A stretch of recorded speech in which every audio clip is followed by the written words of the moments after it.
The first time I really did it, I was at a grocery store and this guy had this like Bluetooth, like the long Bluetooth. It was like as if he was, making cold calls at an office, but he was at the grocery store. And immediately the first thought in my head was judgment. And I always say you can't change your first thought, but you could change your second thought. So I noticed a judgment as a first thought. Awareness. My practice that I decided for myself was I'm going to force myself in my head to say 3 things that I like about this guy. I paused myself in the moment. I found myself in a pattern that I don't want to be in anymore. What are 3 things that I like about this guy? And I said it, and then I went on about my day. And I started doing this over and over and over and over again. And one thing that I noticed is that my first thought started changing to less judgment and more acceptance. Because ultimately that's what I really want to work on, is more acceptance and loving of people and of myself.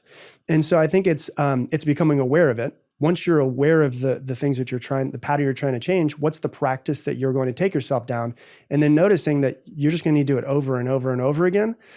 But one of the biggest keys is to give yourself grace as you're doing it. Because a lot of times we become aware and then we judge ourselves and we beat ourselves up for it. So I think it's giving yourself a lot of love and grace and going, hey, I've noticed this pattern. Don't worry, we're going to change it. Let's go on this practice, and just continuing to do that. Yeah, it's so well said.